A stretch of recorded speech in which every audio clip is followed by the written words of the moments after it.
Hi, this is Ed Rushman for Whitestone Journal. Today is about fear, or fear and annoyance, I'm not sure.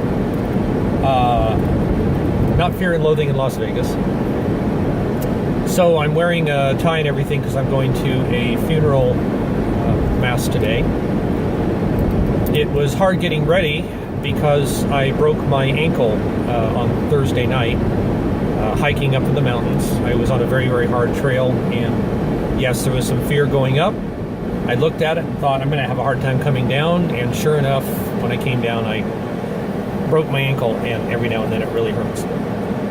But this morning I was trying to get ready, and I'm hopping around on one leg, trying to do everything. I really can't touch the ground with this other foot, although sometimes I do it because it's a brake that really needs not to be moved. Hopping around makes it jostle, and that hurts. Anyway, I'm getting ready, and everybody's getting ready, and I really could have used some help, and nobody was helping me, and I wasn't asking, but this is the way it is with annoyance sometimes. We just get annoyed because nobody's helping us, but we're not sure what we want other people to do. I knew what I wanted people to do, but that's beside the point. And sometimes people don't do what we want them to do, and whatever. And it doesn't mean that we're right, doesn't mean we're wrong, just that's the source of the annoyance. But I thought about it, and I thought, am I really feeling annoyed? I mean, my wife lost her brother, my mother-in-law lost her son. It's hard times for everybody right now. And why am I not being more loving? Why am I feeling annoyed?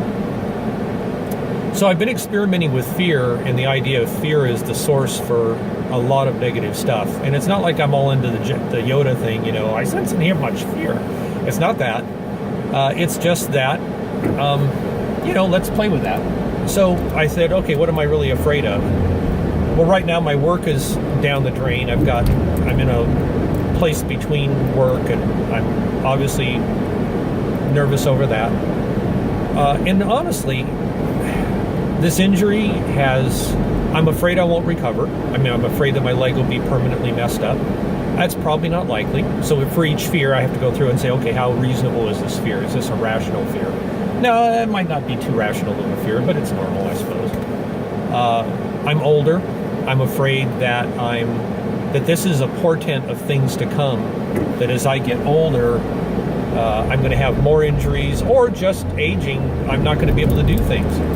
All of a sudden, the things that I did before, like climbing and hiking and swimming, running around, just being able to go from one room to the other easily is gone. I'm sure it's probably temporary, but it's giving me an experience of what it could be like when I'm older, and I can't get around. We've all seen people that are really older, and you watch them moving, and you realize what a horrible effort that really is. It's so hard for them to move. And when I was younger, I wouldn't relate these things necessarily. Well, I may have in some ways, but now it's got a lot heavier meaning. It carries a lot more emotional weight with me because of this. So there's all these things. So I kind of go through and work out what the fears are, and then answer them all. And okay, will I recover? Yeah, I'll probably recover. I'll probably still be able to do stuff. I'm also afraid of what I should do. I don't know. I have time to think where I can't be working out or doing any of the things that normally distract me from my concerns. And because of that, perhaps, I'm afraid of what God's going to tell me. And maybe that's a big fear for some of us, is that sometimes I'm afraid of what God's going to tell me. I'm afraid He's going to say, you need to change this, you need to give up the thing that you enjoy the most. I could go through a lot of fears. Some people say I'm a passionate person, and that means that for a long time, a lot of anger, a lot of other stuff was in there. And of course, anger turned inward is depression. And I've certainly had that.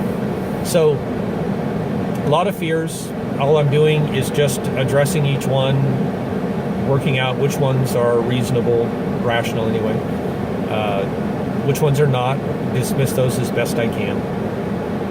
But just identifying and understanding them helps a lot, because then I realize that my annoyance is not coming from what other people are doing or what I think I need. but rather the annoyance is coming from fear that's inside, and that's stirring me up and making me nervous, so that everything else gets heightened. It's a little bit like if I stepped on something with my left foot a week ago that was not comfortable. Okay, that would be one thing. If I step on it now, it's horrific because the pain from the ankle and everything else, and the concern and the fear that I'll injure it further, makes that pain seem so much more than it would have been normally. You know, when we're healthy and the skies are blue and everything's good, life's a lot easier. But a few problems come along and it really upsets our boat. So I've got to work on it. Hopefully you got something out of this. Ed Rushman, Whitestone Journal.